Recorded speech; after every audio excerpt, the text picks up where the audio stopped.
أعوذ بالله من الشيطان الرجيم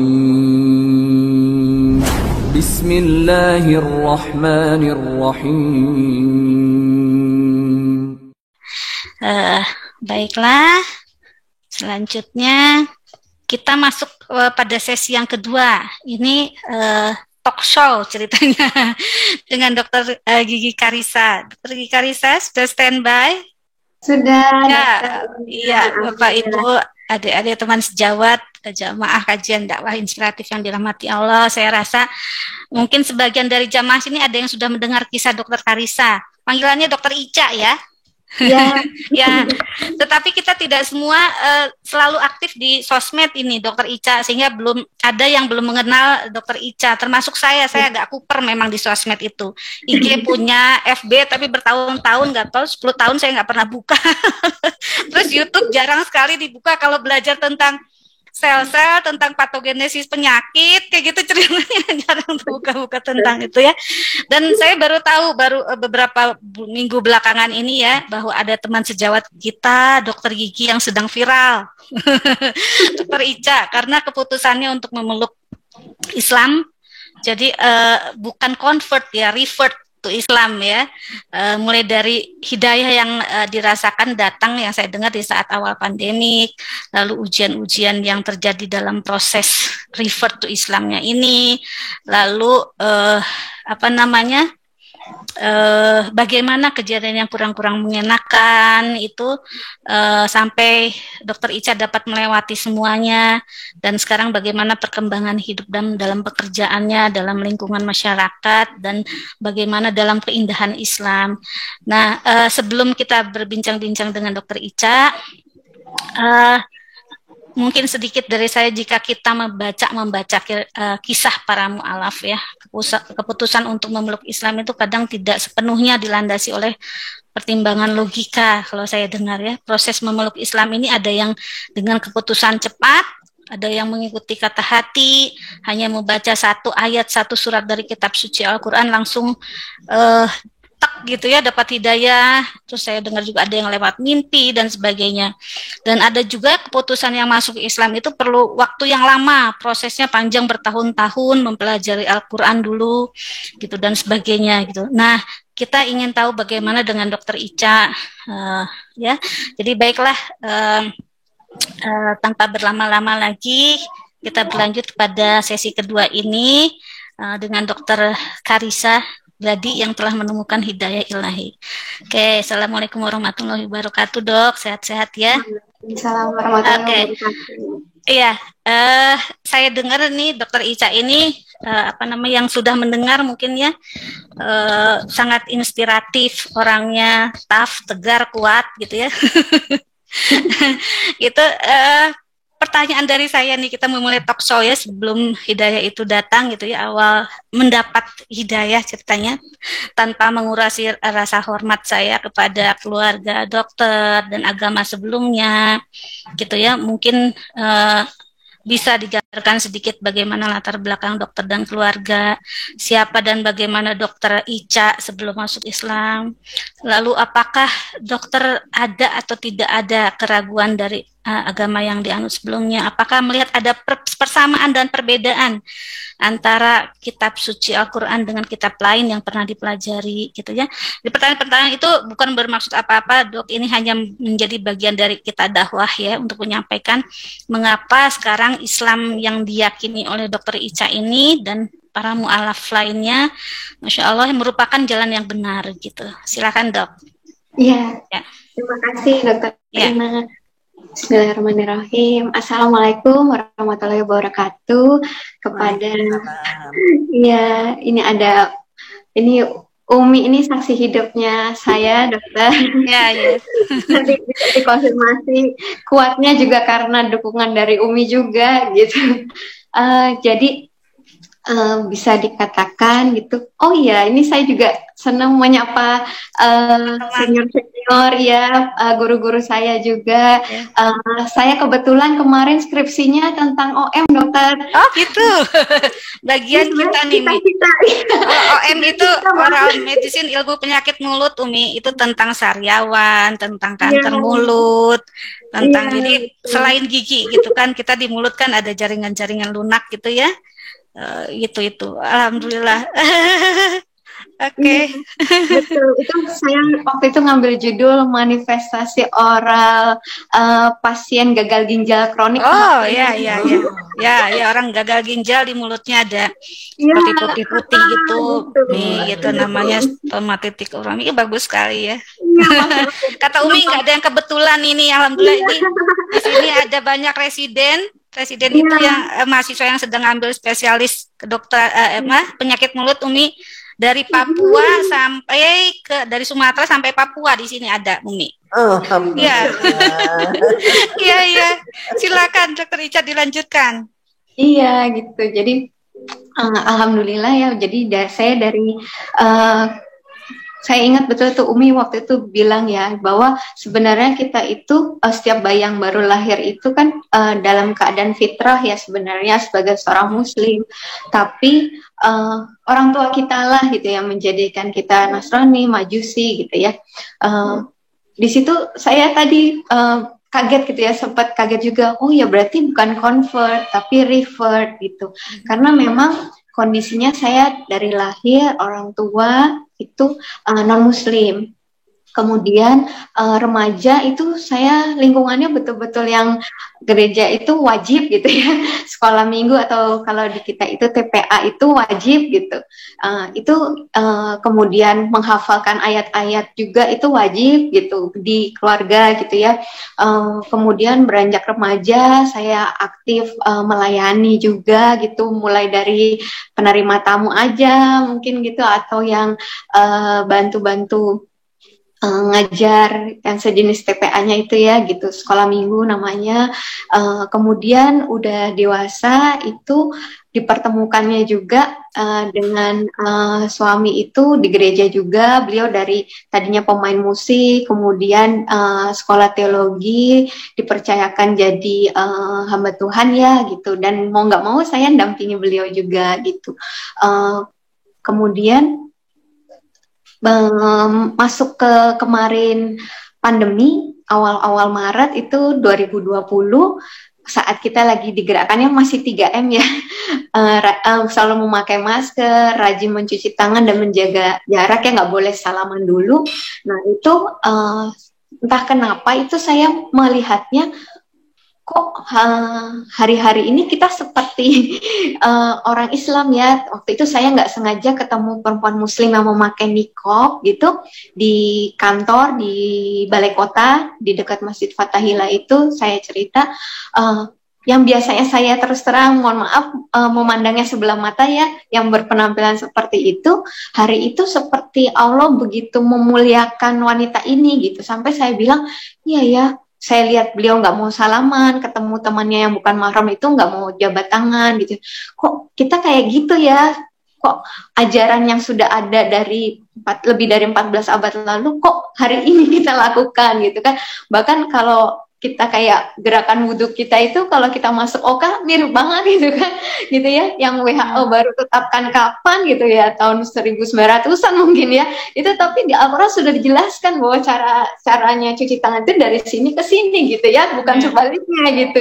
Masya Allah gitu. Jadi dari situ sih muncul ketertarikan untuk manfaat wudhu apa yang dibersihkan apa aja. Terus kan sempat juga ada artikel waktu corona itu seorang dokter bilang kalau sebenarnya virus corona itu nggak langsung masuk ke dalam tubuh kita, tapi 3-4 jam ada di rongga hidung kita mungkin atau di yang lainnya. Nah terus kalau kita bisa jaga wudhu ya 3-4 jam itu insya Allah gitu. Sampai dibilang dokter itu katakan mungkin orang Islam orang yang terakhir kena corona, dibilang gitu. Jadi saya masa sih gitu ya.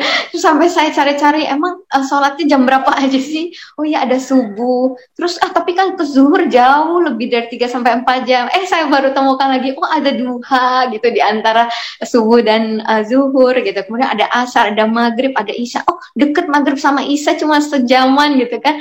Terus kan jauh lagi tuh isya ke mana ke subuh gitu. Kan bisa kena lagi saya mikir gitu.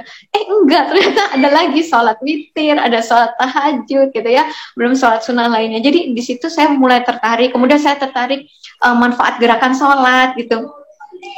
Saya pikir cuman yang sujudnya aja gitu kan, kita udah sering dengar kalau aliran darahnya langsung ke otak itu jarang sekali. Kalau kita mungkin nggak bersujud ya 24 jam mungkin nggak ada aliran darah langsung ke otak gitu. Tapi masya Allah gitu, ternyata lebih dari itu gitu. Ternyata duduknya aja itu ngaruh ke sistem reproduksi dan sebagainya. Jadi berawal dari situ ya, lebih ke manfaat medis dokter. Tapi belum ke sampai fadilah keutamaannya gitu. Tapi keren banget ya gitu. Lebih ke gitu. Insya Allah. Ya, jadi sebetulnya saya pribadi juga mikir setelah pandemi ini gitu ya, dulu pernah ada teman saya yang pakai niqab gitu ya, pakai cadar, apa namanya, kalau ke pasien bagaimana ya, kalau ini bagaimana ya gitu. Gitu. Jadinya tapi setelah pandemi ini loh kok justru kita dipaksa istilahnya gitu dalam tanda kutip untuk seperti teman-teman seperti ini gitu ya. Jadi ya itulah Allah menunjukkan kekuasaannya. Jadi Dokter Ica subhanallah, apa namanya, hidayahnya dari situ berawal ya dok. Jadi di pandemi ini awal pandemi ya, Masya Allah. Jadi dokter nggak ada, maksudnya apakah belum melihat ya persamaan perbedaannya antara Islam dengan agama lainnya di awal-awal gitu, belum ya dok?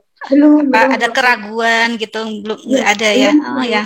Jadi cuman mungkin sepanjang seingat saya gitu ya, waktu kecil orang tua saya sempat tanya, waktu sudah menikah pun saya suka diskusi sama suami juga gitu kan. Kebetulan kan kalau dari suami dan keluarganya itu sekolah teologi, jadi buku-buku Islamologi, Al-Quran maupun kitab-kitab lain tuh ada di rak buku gitu ya.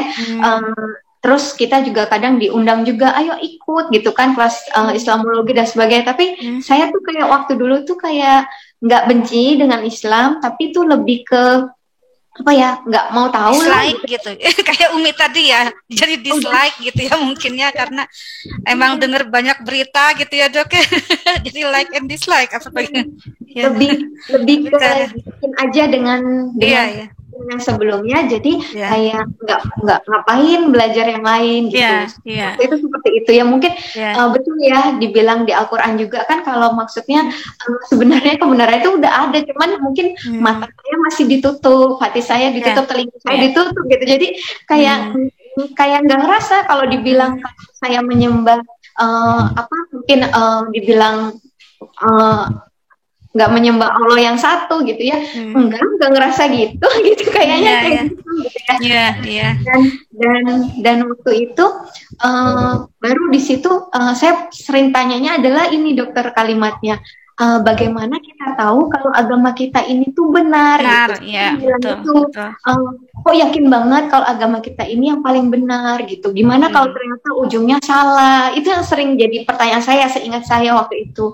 Baru kemudian saya lumayan 2 minggu dokter, ada yang bilang cepet banget gitu ya. 2 minggu itu saya memutuskan pertama ke mualaf center dulu. Mualaf center itu saya ceritakan ketertarikan saya tadi gitu ya, sama sekali belum belajar. Kemudian alhamdulillah pembinanya itu menjelaskan tentang tauhid, rukun iman, rukun Islam. 3 jam itu dokter, dari jam 9 sampai jelang zuhur itu dijelaskan, itu air mata tuh ngalir terus, kayak di hati konfirmasi bahwa ini yang benar, gini, ini Allah yang benar. Dibilang kalau masih bergantung pada seseorang atau sesuatu gitu ya untuk hadir ke dunia dan sebagainya, apakah itu bisa disebut Allah gitu kan? Terus kalau Allah itu kan harus bebas dari semua sifat-sifat makhluk gitu ya. Jadi berbekal cuma 3 jam itu kebenaran tauhid itu, saya kayak mantap gitu.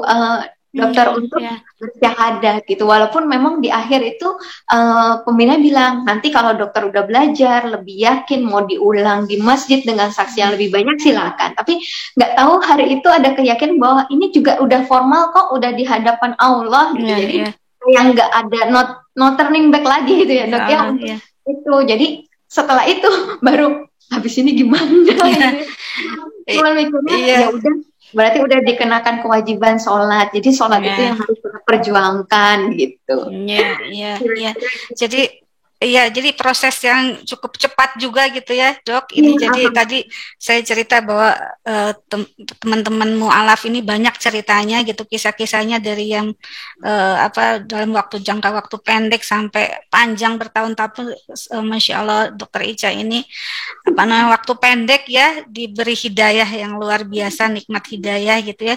Tapi nggak mikir ada tantangan gitu dari keluarga dan sebagainya gitu. Dokter Ica silakan, maksudnya ya kita sudah dengar sedikit, tapi mungkin dari Dokter Ica sendiri tantangannya apa sih, apa yang dipikirkan gitu sampai sekarang kok sampai semakin solehah, semakin yakin gitu. Silakan. Terima kasih dokter. Ya kalau ngomong tantangan ini yang paling tahu Umi ini dokter. Pasti. Umi di Irena Center itu ya Dokter Ica ya sempat di sana ya. Masya Allah Umi. Itu Allah semua ya dokter. Jadi saya nggak pernah membayangkan gitu ya jalannya akan seperti ini gitu. Jangankan orang lain terheran-heran gitu ya, kok yang kenal saya gitu ya, kok bisa jadi seperti ini? Apakah karena banyaklah asumsi-asumsinya gitu ya, penyebabnya gitu. Jangankan orang lain heran, saya sendiri heran kok waktu itu. Saya sampai gini pukul-pukul muka saya gitu. Saya lagi kenapa gitu? Saya sampai begitu gitu. Dan mungkin mengira saya kemasukan setan dan sebagainya, atau saya punya modus lain lah gitu ya. Nah terus saya tuh sampai bahkan waktu berjalan ke Mu'alaf Center itu saya gini kayak bilang, ya Allah kalau belum, ya Allah kayaknya masih ya Tuhan kalau ini saya tuh durhaka sama suami sama orang tua gitu ya, tolong jangan bikin saya sampai ke Mu'alaf Center. Saya sempat begitu gitu. Sempat begitu ya, sampai saking ini saya kenapa gitu. Saya udah coba bendung dokter tapi nggak bisa gitu ya. Mungkin kalau banyak orang dapat hidayah tuh sebelum nikah gitu kan. Saya sudah punya anak 3, jadi kayak mikirnya ini kalau sampai dilanjutin saya tahu bakal berantakan gitu, tapi kayak berusaha merem, berusaha udahlah gitu ya, nggak bisa gitu. Dan yang ada ya udah akhirnya waktu itu saya setelah yang bersyahadat itu saya cuma pegang jadikan sabar dan sholat penolongmu. Jadi apapun yang terjadi tuh yang saya perjuangkan justru sholatnya gitu. Dengan segala ketidaksempurnaan ya dok, belajarnya tuh pakai YouTube dulu gitu. Bacaan sholat, gerakan sholat mungkin nggak sempurna gitu sama sekali. Tapi betul-betul waktu itu saya rasakan gimana saya benar-benar pasrah banget sama Allah gitu ya, bahwa setiap selesai sholat tuh yang alhamdulillah banget bisa sholat gitu ya, mudah kan ya Allah untuk sholat berikutnya gitu terus gitu. Yang sampai saya minta waktu juga sama Allah waktu itu ya Allah tolong ya Allah kasih waktu saya selesaikan baca terjemahan Al-Quran dulu baru saya ketahuan gitu, karena kan sembunyi-sembunyi dulu gitu ya. Karena kenapa, bukan saya takut atau gimana, tapi saya nggak mau nanti saya salah menjawab gitu ya atau apa gitu, jadi nanti malah menjelekkan Islam, saya pikir gitu. Dan betul banget itu, saya ingat Ramadan minggu ketiga itu alhamdulillah selesai baca terjemahan karena belum bisa bahasa Arab sama sekali, termasuk juga terus saya belajar buku-buku lain, termasuk buku Umi Iren yang Islam dihujat, karena saya juga dapat buku Islam Invasion dari adik saya yang disuruh baca, tapi kok nggak tahu kenapa saya nggak ngerasa itu kayak ilmiah, tapi kok ngawur gitu. Kalau saya pas di hati saya gitu ya, pendapat saya, terus saya masa sih nggak mungkin orang Islam tinggal diam ini, saya pikir gitu, pasti ada yang menjawab. Dan ya itu saya cari, ternyata yang keluar buku Umi itu Islam dihujat gitu. Jadi saya justru kenal Umi dari bukunya dulu juga. Nah, terus alhamdulillahnya ini sambungannya ini yang mengherankan kalau udah Allah yang pertemukan itu ya. Jadi saya akhirnya ketahuan singkat cerita dengan mantan suami ketika mau sholat tahajud. Kemudian sudah ya pastinya beliau kaget, kelepasan lah melakukan beberapa tindakan kekerasan gitu. Terus saya sempat dibawa ke rumah mertua, terus itu sepanjang jalan itu saya diem, cuman berzikir dalam hati terus gitu ya, cuma minta tolong sama Allah. Saya nggak tahu, saya pikir saya akan sudah mati posisinya saat itu. Saya cuma bilang, ya Allah, alhamdulillah kalau saya mati dalam keadaan Islam, saya bilang gitu. Cuman ya saya minta tolong, soalnya kan ada anak-anak saya gitu. Terus alhamdulillah ya, Allah tolong saya balik ke rumah suami ketiduran, anak saya sudah bangun, jadi saya mandikan anak saya, ternyata saya dijemput polisi gitu, polisi datang gitu, saya lagi mandikan anak saya, dibilang, Bu ada polisi di depan, kata pembantu saya. Terus saya ditanyain tadi ada keributan apa dan sebagainya, terus itu saya bahkan usir polisinya gitu ya. Saya takut nanti kalau bangun malah saya lebih dimarahin lagi gitu. Terus sama polisi nggak bisa. Sekarang saya bilang, enggak Pak, itu nggak bekas kayaknya. Soalnya suami saya juga pengacara, dia tahu mana yang nggak menimbulkan visum gitu di kulit kepala sama di kuping. Saya bilang, apa itu Bu? Ini sudah mulai memar, ternyata sudah kelihatan, bibir juga sudah ada memar gitu.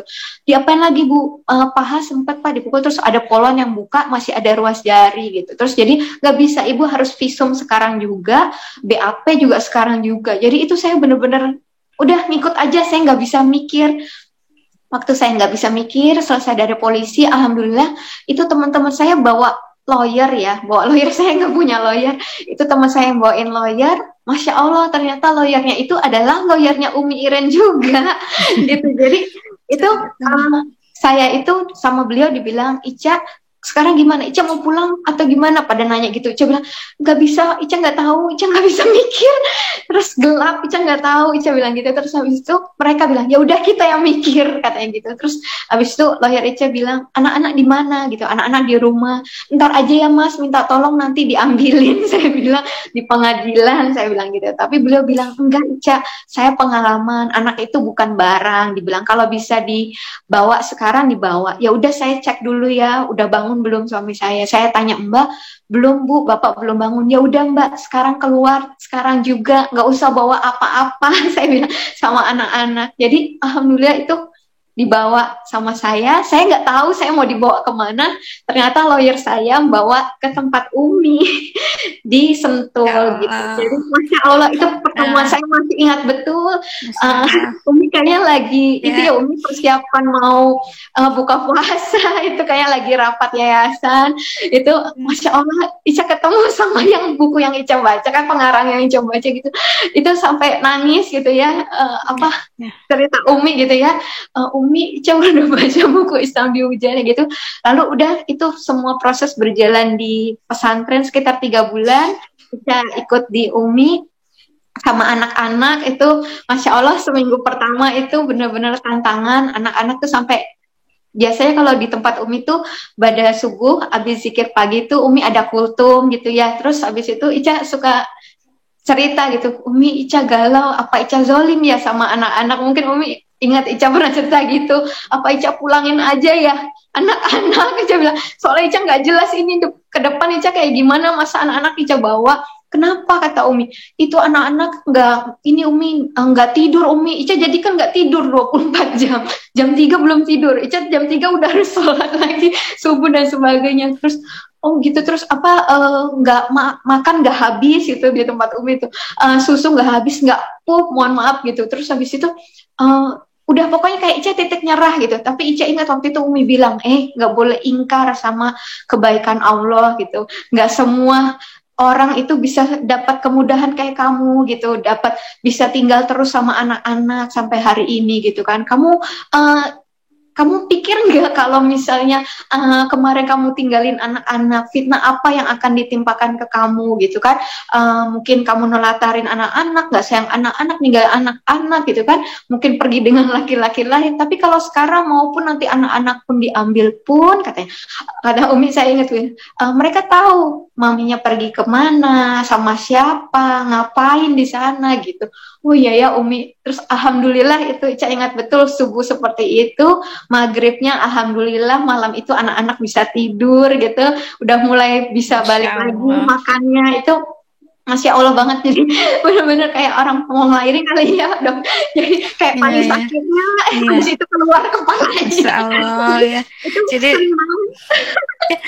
aduh, ini speechless ini apa namanya? Sedih tapi apa ya? Bangga Alhamdulillah. gitu ya, bangga terus proud apa ya kata-katanya, karena baru memeluk Islam, refer to Islam, tapi ujiannya begitu berat ya Umi ya. Tapi sekarang bisa melampaui. Mungkin di sini yang menguatkan ini Umi perannya sangat besar ya. Aduh, ya Allah. Ada Salah satu jadi lagi saya jalan. ingat banget tuh, dokter. Jadi Ica tuh kan PNS ya, jadi Ica nggak bisa lama-lama Ya, juga cuti. Ica ya habis itu betul. Ica harus balik ke kantor PP Jakarta Sentul, dan waktu itu memang kondisi belum kondusif banget gitu. Jadi Hmm, Ica kayak masih nunggu kekuatan hukum lah gitu untuk melindungi Ica sama anak-anak.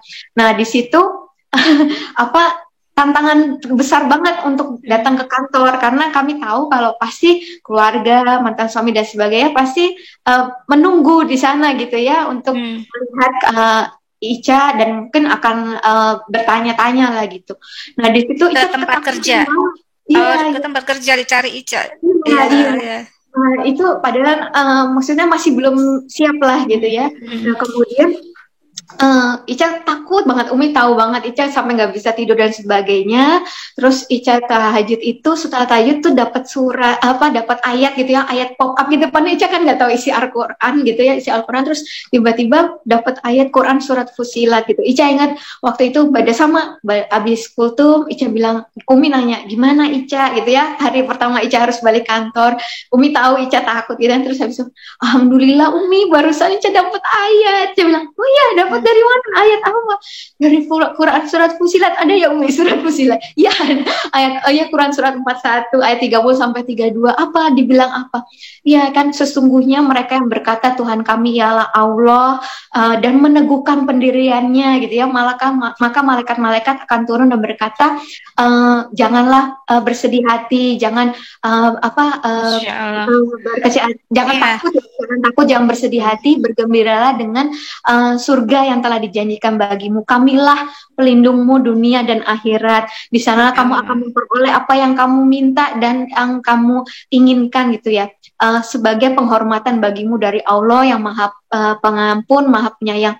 Kemudian Pas kan banget gitu ya dengan kondisi itu, kayak dapatnya secara acak atau bagaimana? random Richard, banget karena kan random banget gitu ya. Jadi itu itu ya Allah benar sampai aku merinding ya. dijawab, iya gitu kan. Iya. Terus Umi langsung bilang, ya udah sekarang Ica berani kan, mantep kan. Iya dulu Umi sendirian, Ica nggak sendirian, ada Allah, ada malaikat-malaikat. Jadi di situ Ica bersyukur banget itu. Terus ada teman-teman juga yang support Ica, grup alumni Ica SMA kuliah itu ya, Oh, sampai Masya datang Allah. ke tempat Umi jemputin Iya, Ica gitu ya, bergantian gitu. iya, Yang iya. Ica padahal orang yang nggak aktif dokter di grup gitu ya, yang silent reader lah gitu. Ya, Tapi kalau kita minta tolongnya sama Allah tuh insya Allah Allah yang kayak gerakin semesta untuk iya, menolong kita gitu. iya, Tapi sebenarnya iya, mungkin kalau Masya kita Allah. justru bergantungnya sama manusia, mungkin ya udah dapatnya segitu aja. Tapi kalau dari Allah tuh sempurna banget, nggak bisa diungkapkan kata-kata itu. Banyak banyak hal gitu ya. Benar-benar waktu itu Umi sampai bilang, bener ya Umi, inamal usri yusro. Setiap kita habis dengar kabar buruk apa ya Umi tetap santai gitu, kayak Umi bilang, sebentar lagi masih ada berita baiknya gitu ya, ada kemudahannya gitu. Dan Iya, bener itu yang terjadi iya. gitu. Umi ini jam terbangnya kan udah tadi refer to Islamnya tahun berapa itu, jadi sudah makan asam garamnya gitu. Jadi Dokter Ica dapat ibu yang luar biasa ini di Iya, sini gitu ya, sangat-sangat menguatkan ya, punya peran. Tapi di sini maksud saya bertanya, kita tidak bermaksud untuk memojokkan siapapun gitu ya, kita tidak menjelekkan siapapun. Mereka yang berbuat tidak baik atau kurang menyenangkan itu mungkin karena ketidaktahuan gitu ya.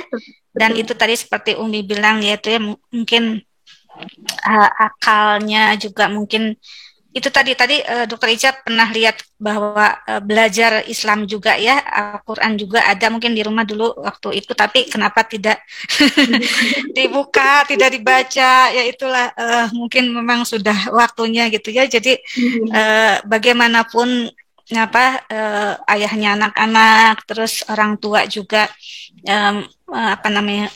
ketidaksenangan itu karena ketidaktahuan juga gitu ya. Tapi ada Umi dan teman-teman yang menguatkan, Masya Allah. Jadi lalu mungkin Dokter Ica yang ada sekarang, mungkin saya lihat Dokter Ica aktif gitu ya, dakwah juga. Nah, bagaimana kegiatan sekarang dalam Islam? Karena sebelum Rifat Islam mungkin bisa melihat ya ibadah orang Muslim itu, yang saya dengar gitu ya, mu'alaf itu awalnya tuh enggak ditengok karena ibadahnya repot ya gitu.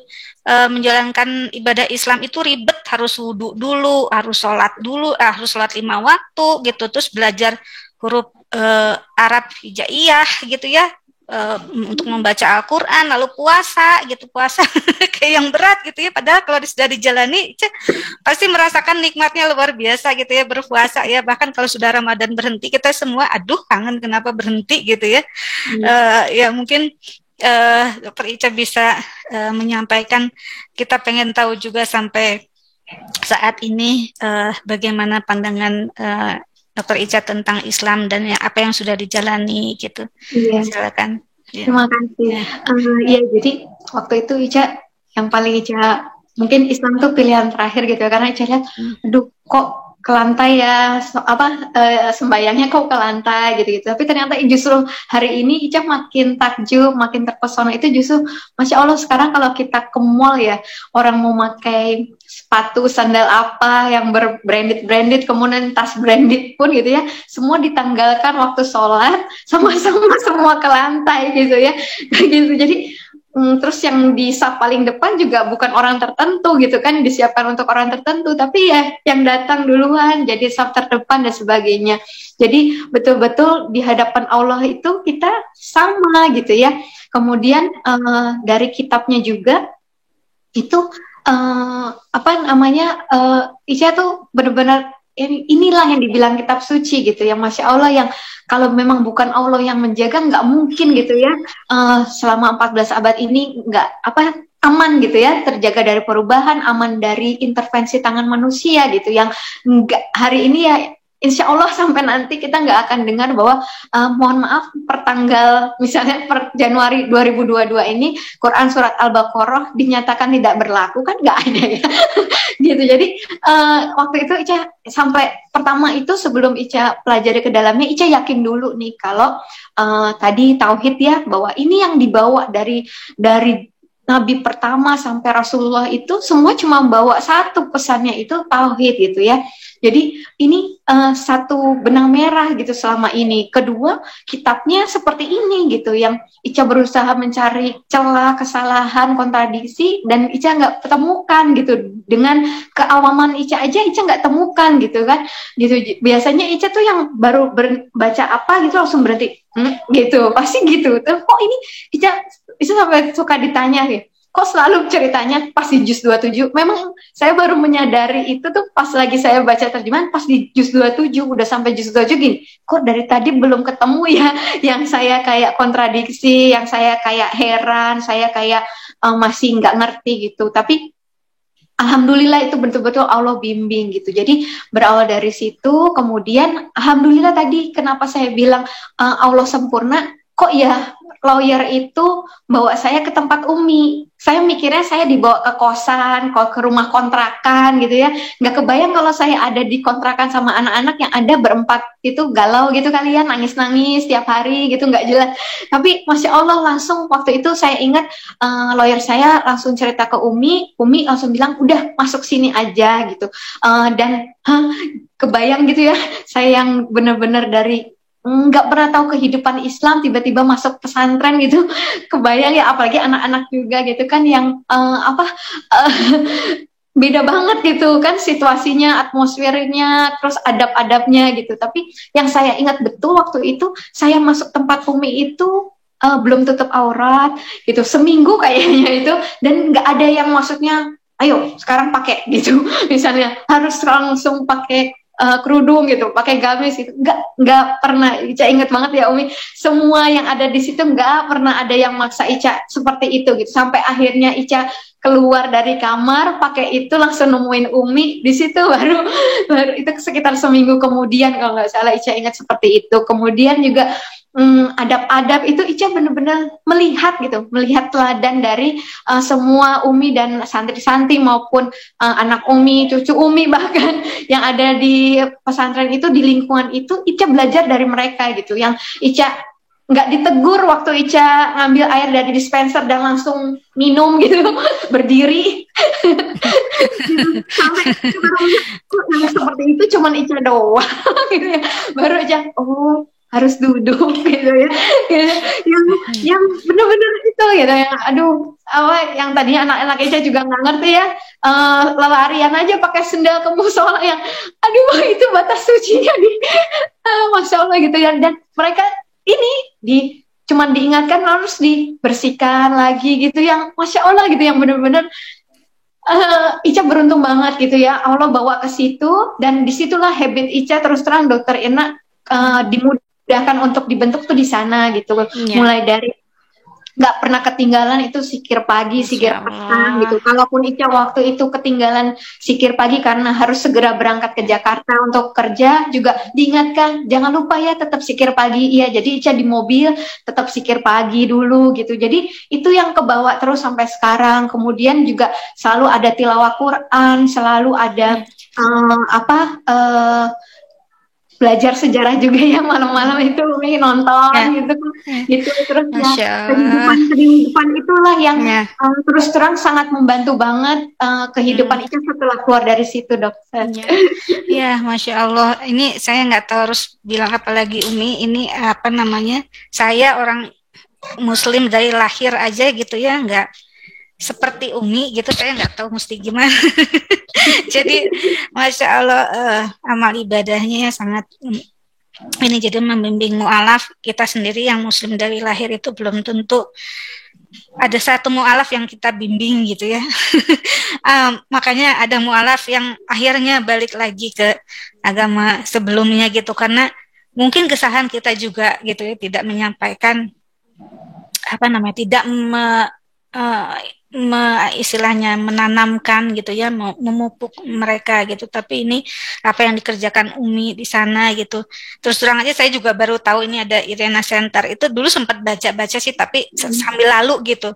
Dan sekarang manfaatnya, efeknya itu sangat luar biasa, karena ada satu teman sejawat ini yang kalau ya sama-sama dokter gigi mungkin, jadi kita ada koneksi bahwa kenapa nih orang pinter gini gitu ya sampai bisa seperti ini meninggalkan, maksudnya Rifatul Islamnya tidak memikirkan awal anak dulu, pekerjaan dulu, uangnya nanti gimana, rumahnya nanti gimana gitu ya, yang penting kuat gitu. Dan lingkungan Umi sekitarnya itu Masya Allah sangat-sangat mendukung.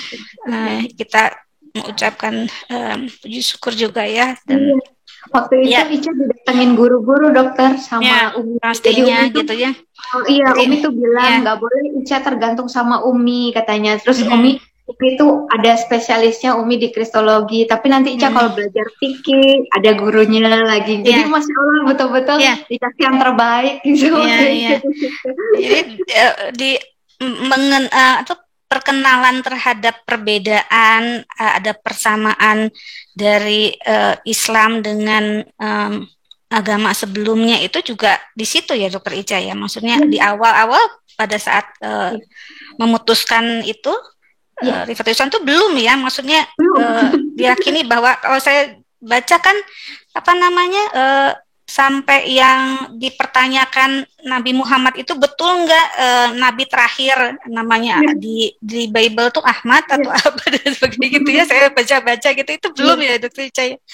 Masya Allah kita. Saya waktu itu ini Dok, waktu itu saya pemikirannya, dan saya sempat diskusi sama adik saya, kebetulan adik saya tuh dokter umum, saya bilang, Dek, kamu kalau baca referensi pasti yang the latest one kan? Iya dong Kak, katanya si Ade. Terus habis itu, oh ya, terus aku lagi berpikir deh kalau misalnya kalau yang kemarin itu memang Tuhan sendiri gitu. Saya bilang, kenapa harus ada Nabi Muhammad ya gitu diutus lagi gitu. Saya pikirnya harusnya kalau Allah sendiri kan berarti harusnya paripurna, tuntas gitu. Nggak perlu ada utusan manusia lagi gitu ya. Beda dong sama nabi-nabi sebelumnya gitu. Terus berarti nanti kalau akan ada lagi, ganti lagi kamu Kak, dia bilang gitu. Terus bilang, ya alhamdulillah ya dijanjikan bahwa memang tidak ada nabi lagi setelah Rasulullah. Jadi dari situlah saya mantap gitu dokter waktu saat itu. Gitu. Ini mungkin sebelum kita ke pertanyaan pesan terakhir mungkin ada sedikit pertanyaan juga ya, bertanya-tanya ya Dokter Ica ya, apa ada nggak gitu terfikir oleh Dokter Ica gitu ya, karena kan pasti ya keluarga yang tadi tantangan dari keluarga itu ya sampai ada sedikit kekerasan itu gitu ya, itu karena rasa sayang atau cintanya sama Ica pastinya gitu ya, dan sama anak-anak gitu kan.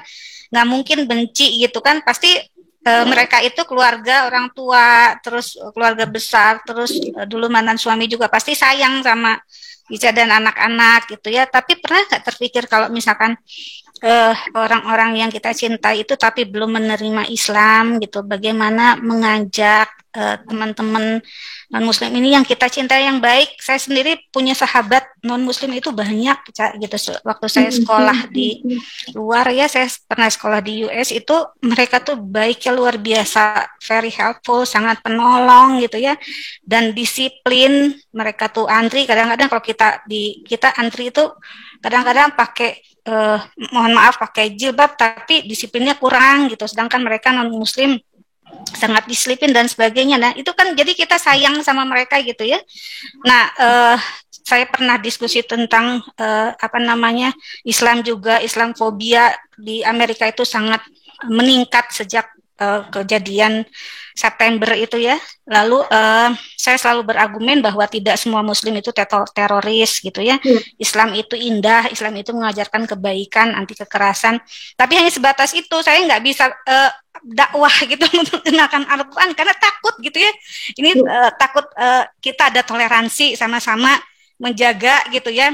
Terus dan saya merasa tidak kompeten, ilmu agama saya terbatas gitu ya. Nah, Ica bagaimana? Pernah nggak terpikir? Karena kita kan sayang gitu, sampai sekarang saya juga punya sahabat yang ada di Kolombia itu, aduh saya menyesal ya dulu kenapa saya nggak ngasih dia Quran, mau dibaca mau nggak terserah gitu ya.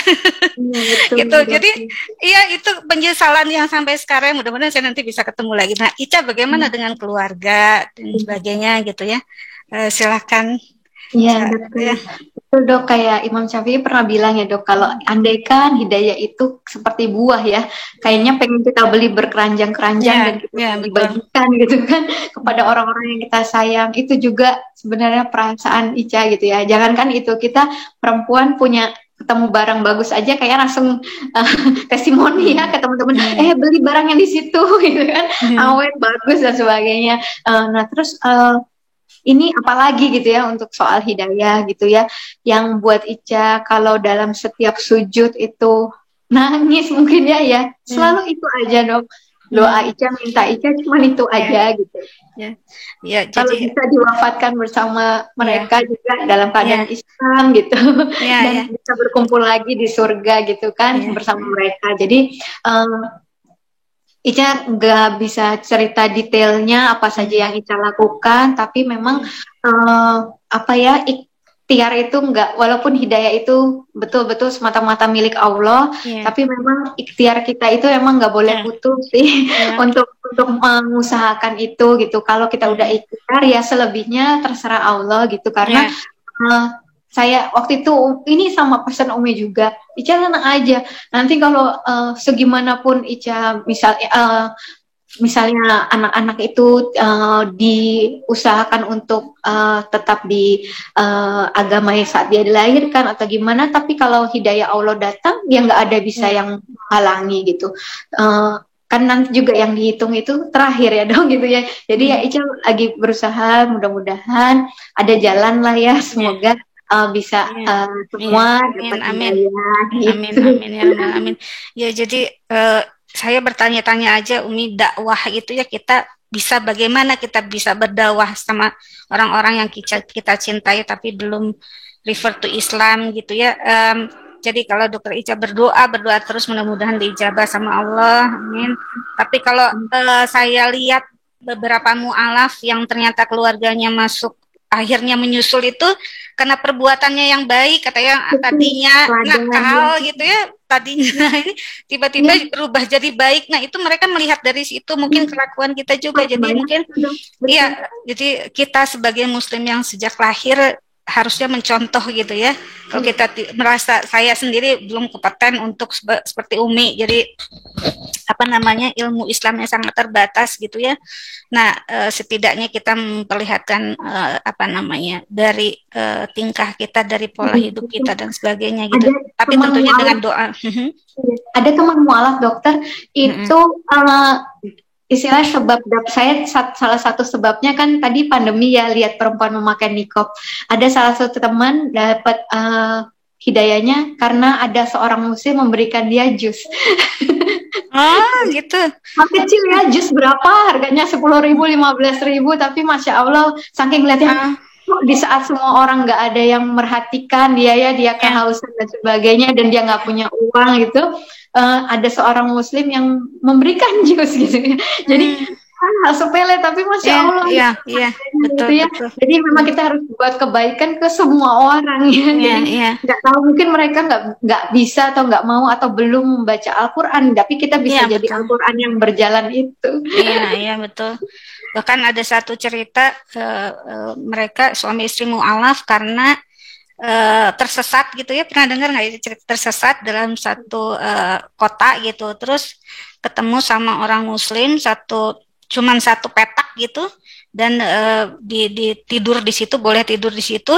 Ternyata begitu bangun, semua orang yang punya rumah itu muslim, anak-anak dan istrinya tuh tidur di luar sampai ketinginan. Jadi dia yang persilakan tamunya untuk tidur di situ, sedangkan dia dan keluarganya di luar. Nah, setelah itu baru tahu orang Islam itu baik gitu ya. Islam itu ternyata baik gitu ya. Jadi Masya Allah, jadi dari situ mungkin kita harus ini. Baiklah, sebelum ke pertanyaan mungkin sedikit dari saya, Ica ya. Jadi sebetulnya belum puas juga. Atau Umi, saya sendiri belum puas. Mudah-mudahan ini juga, tapi pastinya sangat inspiratif ya. Kita selalu bertanya-tanya gitu ya, maksudnya saya sendiri gitu, sampai sejauh mana ilmu agama kita. Jangan-jangan kita yang sudah memeluk Islam 25 tahun yang lalu gitu, tapi kita tidak lebih baik dalam mengenal Islam dibandingkan Umi sama Dokter Ica nih dan para mu'alaf lainnya gitu ya. Apa yang sudah kita berikan untuk Islam?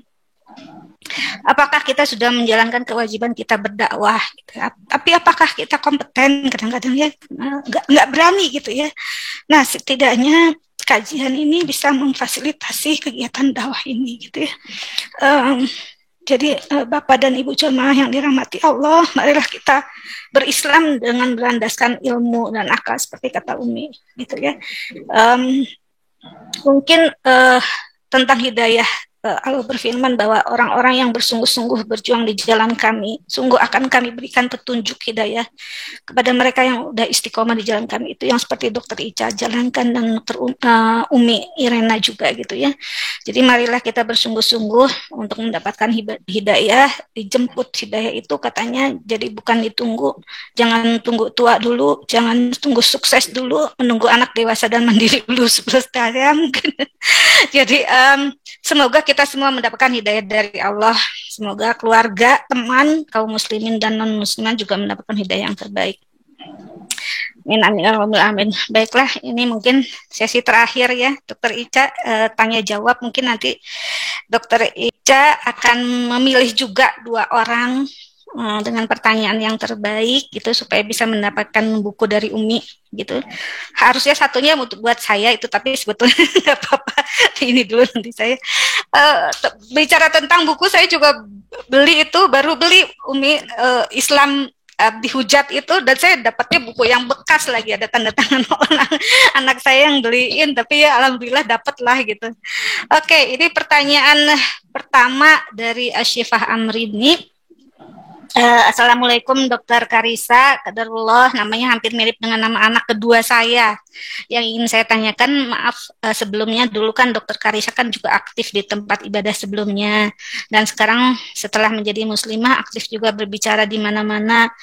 Nah, yang jadi pertanyaan, apakah perbedaan rasa ketika menjalankan kegiatan tersebut? Jazakallahu khair atas jawabannya. Gitu. Silahkan.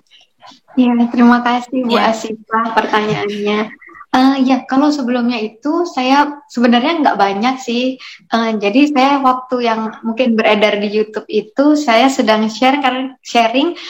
Saya kebetulan sempat ikut conference di Singapura, terus banyak teman yang nggak bisa mengikuti conference tersebut. Jadi saya sharing yang dari conference tersebut aja gitu. Untuk yang hari-hari ini juga itu sebenarnya ini awalnya masih terkait lagi sama Umi sama Kak Sali, anaknya Umi Iren Handono. Nah, waktu itu saya dihubungi oleh pihak Rasil untuk sharing tadi ya, yang makanya akhirnya dapat nomornya dari Kak Sali, anaknya Umi Iren. Kemudian saya konfirmasi Kak Sali, ternyata betul, terus saya itu, dan nggak nyangka ya ternyata jalan Allah dibuat kemarin itu rame ya. Saya berpikirnya waktu itu, saya pun berpikir, aduh maaf ya Mas, saya ngomongnya belepotan panjang lebar, saya bilang gitu. Nggak apa-apa dokter, ternyata memang maksud Allah ya, Allah sayang sama hamba-hambanya, jadi boleh pakai siapa aja ya, termasuk saya tuh yang saya lagi dibanding dokter Irna. Kalau dokter Irna ngerasa ilmunya nggak cukup, apalagi saya ya dok. Sebenarnya sampai hari ini pun saya merasa nggak pede dok, nggak pede untuk menyampaikan ini, karena tadi ya, saya bukan ustazah, belum pernah belajar ilmu agama, sangat ingin banget kalau ada kesempatan bisa belajar lebih dalam lagi gitu ya, cuman memang belum bisa. Dan tapi waktu itu saya sempat, abis ramai itu saya justru sempat nggak mau dok diundang kemana-mana itu, karena satu memang keluarga memperingati gitu, kedua juga waktu itu saya kayak tadi melihat ke diri sendiri, kayaknya nanti kalau sampai salah di mana dan di mana. Sampai akhirnya saya berdoa terus, ya Allah gitu kan, engkau mau seperti apa gitu, saya harus seperti apa gitu ya, tolong bimbing, tolong tuntun saya bilang gitu. Ketika saya fokusnya nggak ke diri saya, tapi kita fokusnya ke Allah, dan saya berserah gitu, Allah mau pakai saya, ya udah akhirnya alhamdulillah dimudahkan untuk ketemu guru-guru, untuk bisa tetap ikut kelas-kelas termasuk santri online di UMI gitu, kemudian ikut kelas-kelas lainnya juga seperti itu untuk membekali. Nah, di sini saya berapa juga bukan berarti udah lebih baik dok. Sebenarnya rasanya itu di hati tuh lebih kayak ini, kadang saya sambil ngukur dok. Kayak tadi saya cerita, saya sholat seperti itu. Saya hari ini sholat saya apakah lebih baik daripada kemarin waktu gerakan dan bacaannya nggak sempurna, tapi mungkin hari ini lebih sempurna tapi nggak menghadirkan hati yang nggak fokus pada Allah gitu, misalnya seperti itu gitu. Itu jadi bahan introspeksi juga. Terus juga ini malah memicu saya juga untuk terus belajar gitu. Mungkin ini maksudnya Allah gitu, untuk saya kayak dimotivasi untuk terus belajar gitu kan. Kalau mungkin kemarin saya belajar untuk diri sendiri, ini saya kayak lebih banyak punya tanggung jawab yang lebih besar untuk bisa belajar buat dibagikan untuk orang lain, seperti itu. Kemudian beda rasanya juga tentang niat ya. Dulu ya pastinya berdoa ya, mau ngapain aja berdoa. Termasuk saat sekarang juga gitu kan. Ternyata saya baru sadarin proses meluruskan niat itu nggak hanya di awal. Mungkin di awal kita sudah lillahi ta'ala, tapi di prosesnya, di setelahnya itu yang kita terus perlu luruskan niat gitu. Karena memang waktu nanti setelahnya nih seperti ini, misal kita akan mudah banget jatuh misal dengan ujub dan sebagainya gitu ya, dan itu yang nanti malah menggugurkan semua yang udah kita lakukan gitu. Jadi itu hal-hal itu yang saya alhamdulillah gitu ada guru-guru yang menjaga juga gitu ya, untuk memperingati gitu, yang nggak boleh ini, nggak boleh itu, dan hati-hati dan sebagainya seperti itu. Itu sih Ya. rasa-rasa yang saya rasakan gitu kan. Ya. Dan ketika Islam ini yang mindset saya itu yang berubah banget, yaitu tentang bahwa semua hal itu yang kita lakukan bisa bernilai ibadah gitu ya. Bukan Ya. kegiatan memasak Bukan. pun, ngurus anak pun itu tetap bernilai ibadah ketika kita sambil berzikir, ketika kita terus connect sama Allah gitu, terus sambil berserah pasrah pada Allah gitu. Tapi sebaliknya kita melakukan aktivitas akhirat nih, misalnya sholat kah, ngaji kah, ikut kajian kah, tapi kita nggak menghadirkan Allah, nggak mengingat Allah di dalamnya, ya nggak bernilai ibadah gitu. Itu yang jadinya di situ Ya. rasa-rasa itulah yang mungkin sedikit beda-beda yang saya rasakan gitu.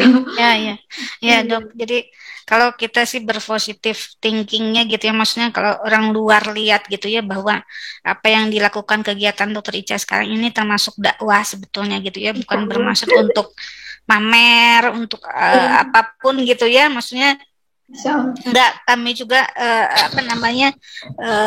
terus terang mengundang ini karena rasanya beda kalau nggak dengar sendiri gitu. dan kita juga merasakan bahwa ya Ica dapat hidayah yang sangat luar biasa itu, ya. Jadi saya sih mikirnya teruskanlah kegiatan ini ya Dokter Ica ya. Jadi mungkin ini jangan-jangan penerus Umi selanjutnya ini. Umi Irena ini selanjutnya gitu, perlu Umi Irena yang lainnya ini ya. Oke. Nah, terima kasih Dokter Ica. Sekarang ada yang raise hand, Ibu Isti mungkin ini. Mbak Isti, silakan Mbak. Ya, bismillahirrahmanirrahim. Assalamualaikum warahmatullahi wabarakatuh. Waalaikumsalam warahmatullahi wabarakatuh, Bu Isti. Ya, alhamdulillah, terima kasih nih kesempatannya untuk Dokter Irna, Umi, dan Dokter Ica. Saya Isti, mantunya Ibu Latif. Alhamdulillah, terima kasih bisa dalam majelis ilmu ini, inspiratif sekali, Umi, Dokter Ica.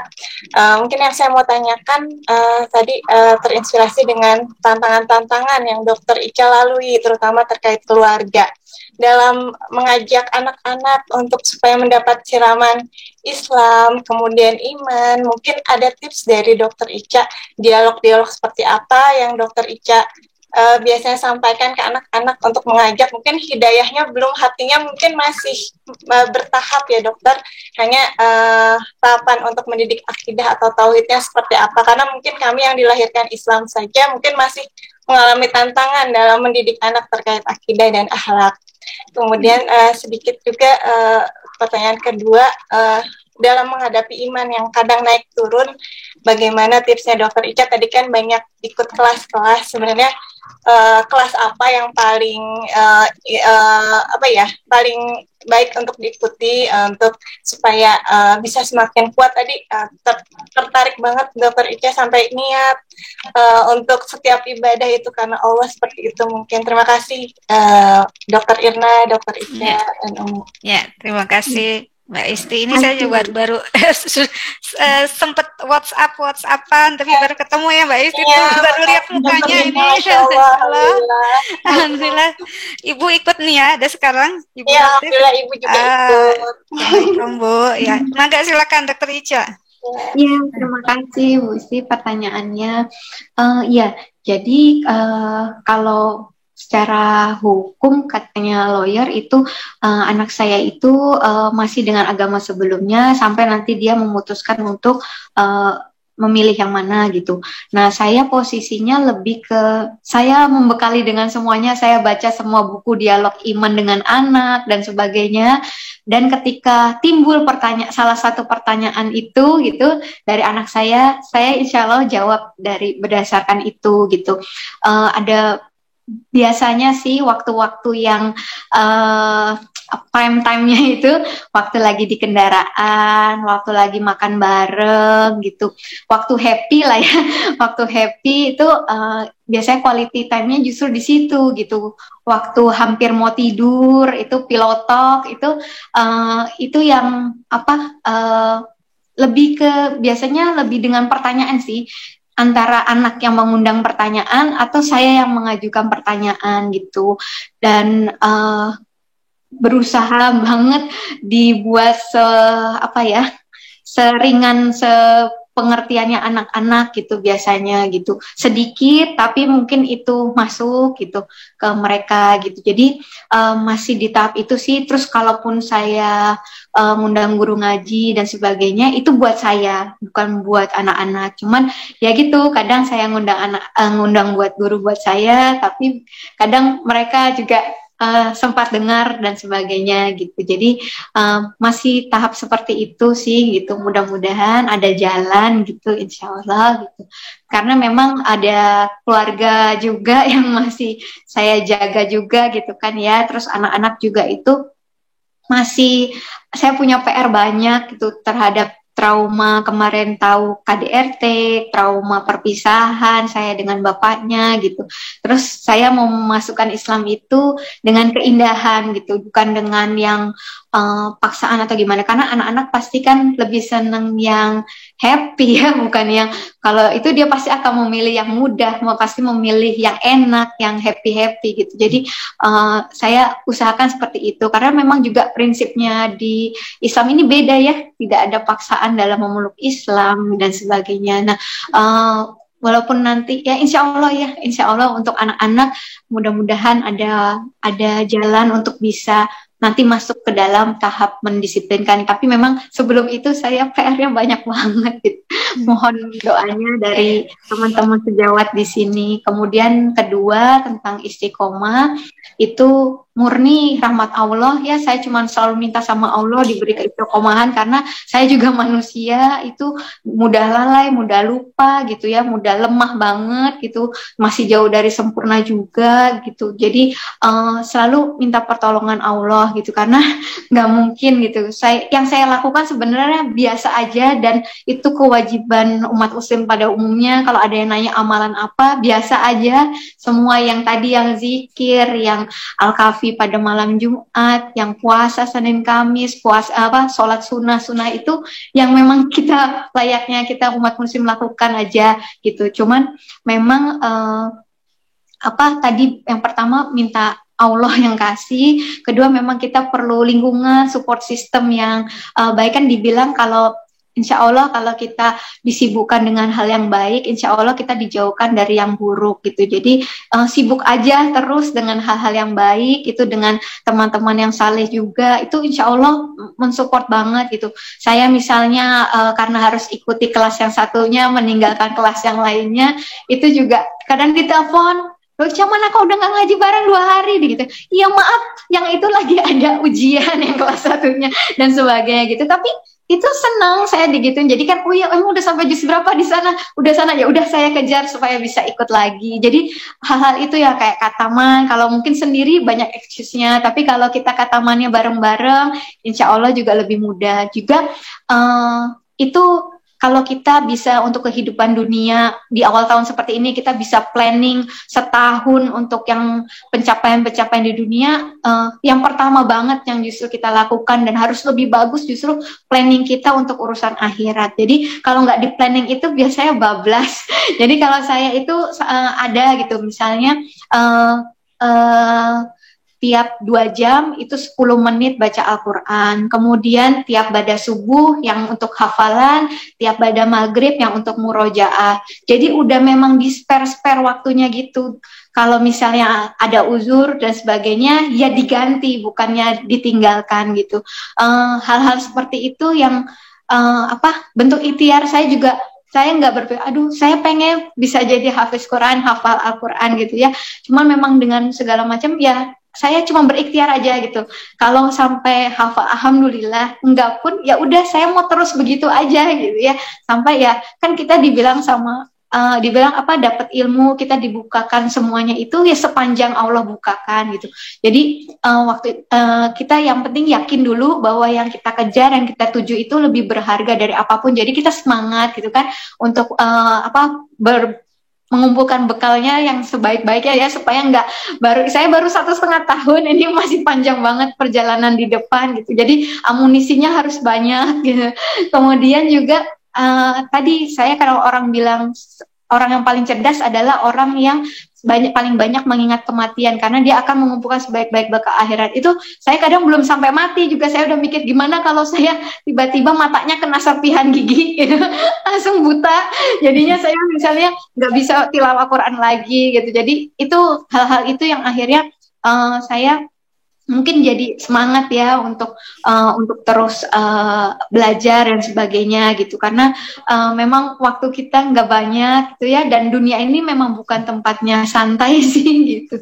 Jadi apa ya, alhamdulillah kalau dikasih kesibukan sama Allah gitu, supaya ya tadi kita selalu bisa apa ya, menghadap Allah itu mantap gitu kan, dibilang nggak akan dikumpulkan dua rasa aman dan dua rasa takut bersamaan. Kalau kita merasa aman di dunia, kita akan menjadi orang yang paling takut di akhirat. Tapi waktu kita merasa orang yang sering takut ya di dunia ini, takut salah, takut nggak dapat ridho Allah, takut Allah nggak suka, takut Allah murka dan sebagainya, insya Allah kita nanti akan jadi orang yang paling aman di akhirat. Jadi tinggal pilihannya itu aja gitu setiap hari itu. Amin ya rabbal alamin. Jazakillah khairan Dokter Ica. Ya. Silaturahmi lagi. Luar biasa ya Mbak Isti, baru 1,5 tahun ini udah mau menghafal Al-Quran nih kita, ya Allah. Makanya ini tahun untuk orang yang sibuk. Ya, makanya ini sangat inspiratif ya, mengingatkan kita juga ya, makanya Masya Allah. Oke. Baiklah, masih ada lagi pertanyaan? Baik. Kita ada waktu mungkin sebentar lagi ya sampai sesi terakhir. Oke, Mbak Yuniarti yang tadi ya mau sebentar via YouTube dulu ya Mbak Yuniarti sebentar. Assalamualaikum Dokter Ica, 1 tahun terakhir ini dokter viral banget di YouTube. Bagaimana caranya dokter menyikapi itu? Saya terus terang juga baru tahu belakangan ini, karena 1,5 tahun yang lalu ya Dokter Ica ini ya sudah revert to Islam gitu ya. Tadi Dokter Ica juga bilang bukannya kemauannya dan sebagainya, tapi bagaimana cara menyikapinya, mungkin kita lihat dari sisi baiknya juga ya. Makasih, silakan Dokter Ica. Ya, makasih. Ya, ini saya justru ini ujian juga buat saya. Saya baru sadar juga ternyata ujian tuh nggak hanya keburukan ya, ujian kebaikan tuh justru malah lebih sulit, karena memang pujian dan sebagainya itu justru lebih mudah menjauhkan diri kita dari mengingat Allah, daripada kalau kita keburukan udah pasti otomatis sholatnya sampai nangis-nangis gitu ya.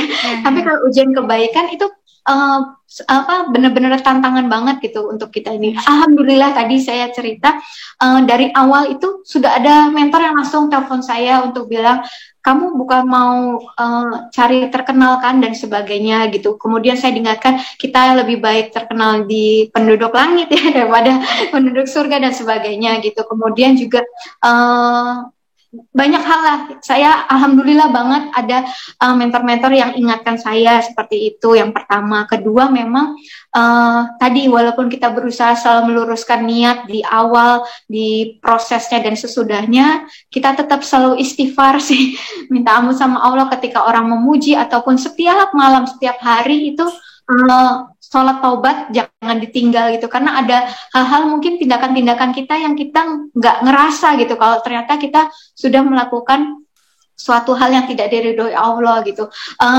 Saya pernah dengar gitu ya, bahwa ketika kita merasa kita orang yang tidak berdosa, justru itulah kita berdosa. Jadi kita harus selalu merasa kita mungkin ada salah gitu ya, jadi kita sholat taubat itu nggak ditinggal, istighfar nggak ditinggal, karena hanya itu yang membuat kita mungkin bisa diampuni Allah, mendapat ridha Allah, seperti itu sih. Jadi setiap juga mau melakukan ini, sholat hajat, kemudian berdoa doa Nabi Musa, Rabbi shrah li sadri wa yassir li amri wahlul 'uqdatam min lisani, supaya memang mungkin saya terbatas gitu ya, tapi kan Allah nggak terbatas gitu. Mungkin saya ngomongnya ada salah, nggak sempurna, tapi nanti Allah yang sempurnakan, Allah yang pegang hati-hati orang yang mendengar gitu ya. Karena insya Allah kalau dibagikan dari hati yang dekat sama Allah, insya Allah Allah sendiri yang akan mengubah hati-hati itu gitu. Dibandingkan mungkin saya nggak tahu ya nanti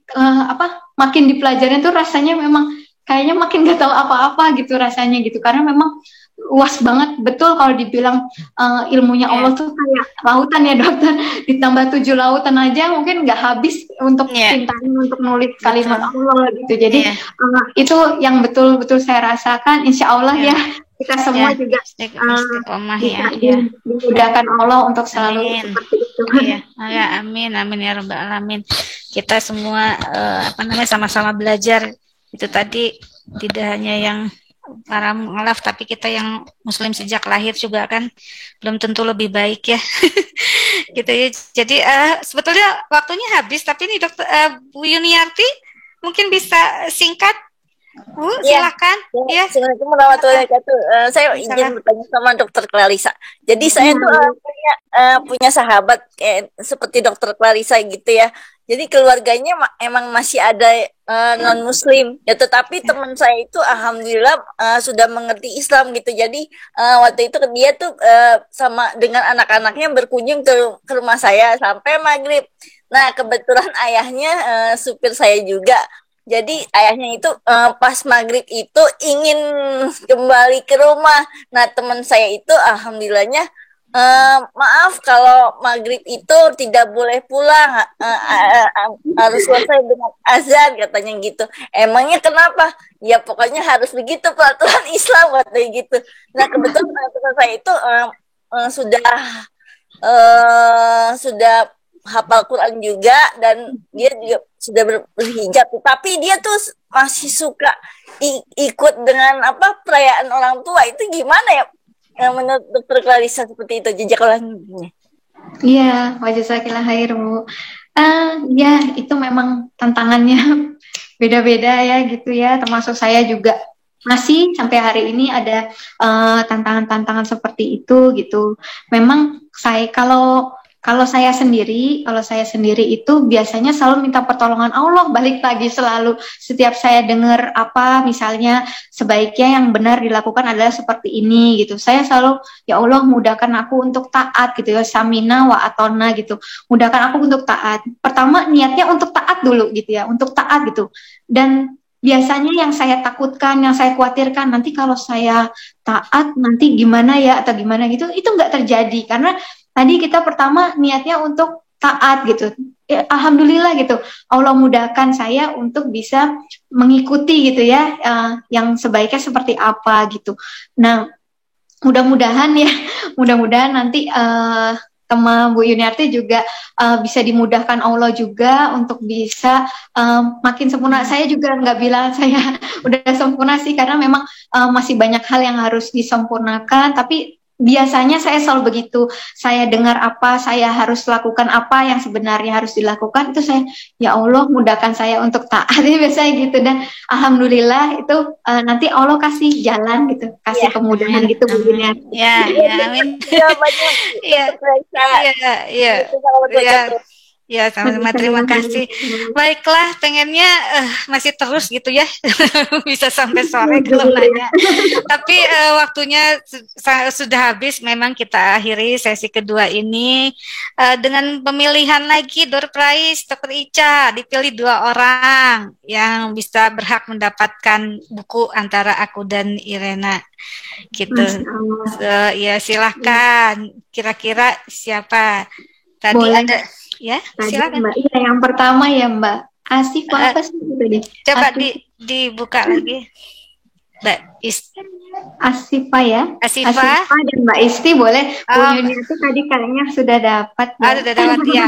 Ya, alhamdulillah. Semoga bermanfaat ya. Mbak Asifah sama Mbak Isti, bukunya nanti akan dikirim oleh panitia. Tolong nanti dihubungi panitianya, akan menampilkan WhatsApp-nya. Baiklah, karena waktu yang sudah habis juga, terima kasih kepada seluruh jamaah yang hadir. Jika ada kekurangan dan apa yang saya sampaikan kurang berkenan juga, mohon dibukakan pintu maaf. Semoga semua langkah kita, usaha kita dicatat sebagai amal kebaikan dan sebagai ibadah, sebagai bekal kita nanti bertemu dengan Allah Subhanahu wa taala. Amin amin ya rabbal alamin. Semoga kita semua di sini, keluarga dan teman-teman, mendapatkan hidayah yang terbaik dari Allah Subhanahu wa taala. Saya kembalikan lagi kepada MC Dr. Astrid, dipersilakan. Enggak. Assalamualaikum warahmatullahi wabarakatuh. Waalaikumsalam warahmatullahi wabarakatuh. Baik Dokter Irna, terima kasih. Ini saya juga ikut terharu, juga sangat speechless sekali dengan kisah Dokter Clarissa atau Dokter Ica ini. Untuk sesi berikutnya mungkin kita langsung ke pembacaan doa untuk penutupan. Untuk pembacaan doa ini ingin meminta tolong kepada Dokter Ica mungkin untuk membantu pembacaan doa, Dokter. Ya, terima kasih. Ya. Bismillahirrahmanirrahim. Alhamdulillahirabbil alamin. Hamdan yuwafi nikmahu ya Rabbana walakal hamdu walakal syukur. Allahumma sholli ala Muhammadin fil awalina wal akhirin. Rabbin fa'ana bima alamtana. Rabbi alimna allazi yanfa'una. Rabbi fakina wa faki ahlana wa korobatin alana fi dinina. Tawasana bita alumin, tawasana bita limin. Antar zuko nal wasi'ah wa antar zuko nal amanah. Ya Allah, Tuhan Maha Pengasih, lagi Maha Penyayang, puji dan syukur kami panjatkan kepadamu ya Allah atas segala rahmat dan nikmat-Mu. Ya Allah, berilah kami manfaat dari apa yang telah Engkau ajarkan pada kami. Ya Allah, berikanlah kami pengetahuan terhadap apa yang bermanfaat bagi kami. Ya Allah, berilah pemahaman pada kami dan pada keluarga kami, serta para kerabat kami dalam memahami agama. Kami bertawasul dengan belajar, kami bertawasul dengan mengajar, agar Engkau beri kami rezeki yang luas dan agar Engkau beri kami rezeki amanah. Subhanaka Allahumma wa bihamdika asyhadu an la ilaha illa anta astaghfiruka wa atubu ilaik. Rabbana atina fid dunya hasanah wa fil akhirati hasanah wa qina azabannar. Raditu billahi robban wa bi islami dinan wa bi Muhammadin nabiyyan wa rasulan. Subhana rabbika rabbil izzati amma yasifun wa salamun alal mursalin walhamdulillahi rabbil alamin. Amin. Alhamdulillahirabbil alamin. Jazakillahu khair Dokter Ica. Alhamdulillah kita sudah sampai di penghujung acara kajian dakwah inspiratif pada pagi hari ini. Mudah-mudahan segala ilmu yang didapat dapat diamalkan dan juga dapat membawa kebaikan baik di dunia maupun di akhirat. Tidak lupa juga saya ingin mengucapkan terima kasih jazakumullahu khair untuk narasumber. Mudah-mudahan ilmu yang disampaikan dapat menjadi amal jariah yang tiada putus-putusnya. Sekali lagi kami dari pihak panitia ingin mengucapkan terima kasih kepada para hadirin yang sudah ikut bergabung. Jazakumullahu khairan katsiran. Sampai jumpa kembali di kajian dakwah inspiratif berikutnya. Semoga bisa bergabung kembali. Untuk sedikit pengumuman, mungkin untuk yang alhamdulillah yang mendapatkan door prize atas nama Ibu Fitri, Ibu Asifah, dan Ibu Isti, nanti bisa menghubungi narahubung yang tertulis pada layar, yaitu saya sendiri, Dr. Gigi Astrid. Bisa langsung di WhatsApp-kan saja untuk nama lengkap, alamat, serta nomor handphone yang aktif. Terima kasih. Wassalamualaikum warahmatullahi wabarakatuh. Waalaikumsalam warahmatullahi wabarakatuh. Terima kasih. Assalamualaikum Umi. Waalaikumsalam. Assalamualaikum Umi. Waalaikumsalam. Kabar Umi nggak bisa berjalan. Baterainya habis, suara aja. Terima kasih Dokter Clarissa. Ke sana ya Umi. Alhamdulillah, makasih. Sama-sama. Izin live. Ya, Umi juga mau izin live. Umi mohon diri. Assalamualaikum warahmatullahi wabarakatuh.